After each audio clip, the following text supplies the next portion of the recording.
This video is going to be different from my usual videos, and we are going to practice electronic repair. By the end of this video, I'm going to show you how to replace your rechargeable lamp battery from flooded battery to lithium ion battery. And it is new playlist I open for electronic repair with no science fiction title. So let's go to the practice. And za ku ga cewa idan muka kunna torchlight din, za ku ga cewa ba ta da haske sosai, sannan kuma hasken bai daɗewa. Wannan shine dalilin da yasa za mu canja wannan batirin. Kamar yanzu za mu kunna ku gani.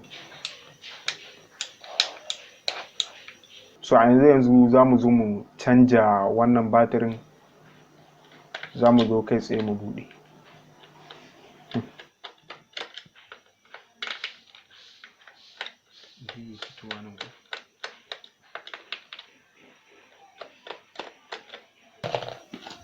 So bayan mun buɗe za mu ga tana da batir kamar haka. So za mu zo yanzu cire wannan.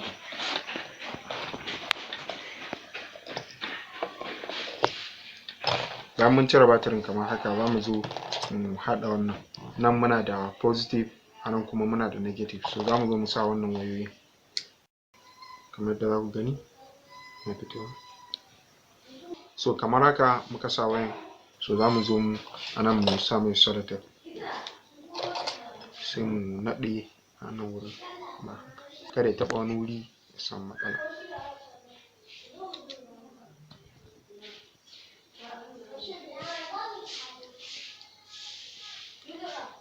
So a nan wurin yanzu za mu zo shi ma nan sai mu tattara wayan.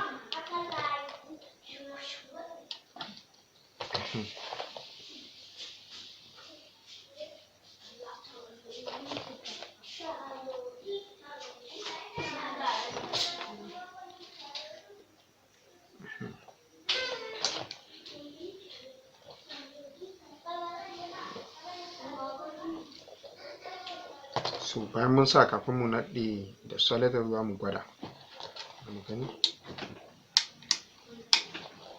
So za mu zo mu haɗa shi.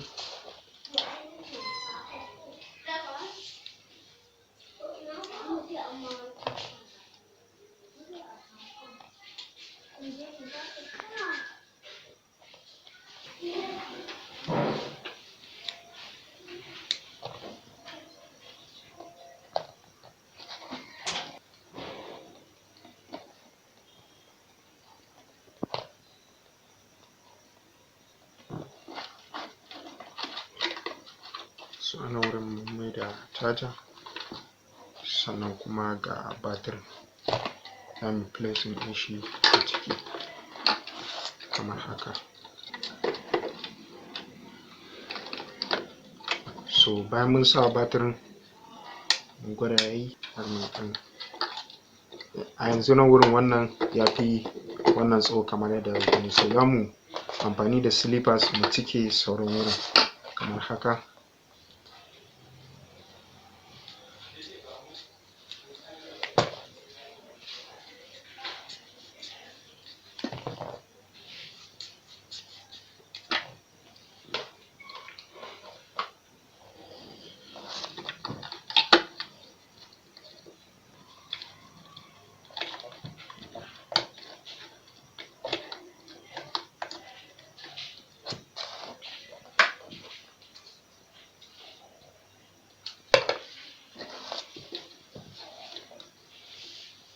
So a nan wurin yanzu sai mu ɗauko kwaban mu place ɗin shi.